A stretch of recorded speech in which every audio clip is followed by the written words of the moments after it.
લા અરે કાલે પેલા છોકરી વાળા જોવા આયેલા શું થયું? તું સમજા? ના પાડી દીધી યાર. આમણે ના પાડી, હવે શું તકલીફ પડી? ગામમાં પતરાવાળું મકાન છે ને એટલે ના પાડી દીધી. મેં તને પહેલા જ કીધું તું થોડીક લોન લઈને મકાન પાકું કરાવી દે.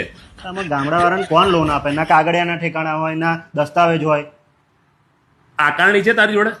આકારણી છે જોન્ટીભાઈ, પણ ગામમાં ઘર બનાવવા માટે 10-15 લાખ રૂપિયા જોઈએ. મારી પાસે ઇન્કમ પ્રૂફ પણ નથી. તારી જોડે આકારણી છે ને? છે. ઇન્કમ પ્રૂફ ની જરૂર નથી. હું તને 10 થી 15 લાખની લોન અપાઈ દઉં છું. ચલ એવું કોણ આપે? ચલ મારી જોડે.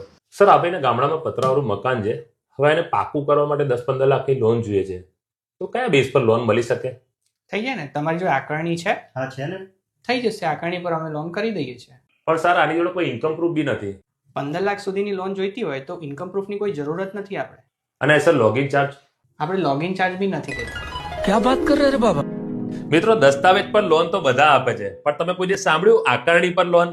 હા મિત્રો, લોન ડેસ્ટિનેશન વાળા લઈને આવ્યા છે હવે આકારણી પર લોન, અને એ પણ અપ ટુ 1 કરોડ સુધીની. તો સપનાનું ઘર બનાવવા આજે જ વિઝિટ કરો લોન ડેસ્ટિનેશન આણંદ. હવે આકારણી લોનમાં પણ નવું અપડેટ, માત્ર 3 ડોક્યુમેન્ટ, આધાર કાર્ડ, પાન કાર્ડ અને આકારણી લઈને આજે જ વિઝિટ કરો અથવા સ્ક્રીન પર આપેલા નંબર પર કોન્ટેક્ટ કરો.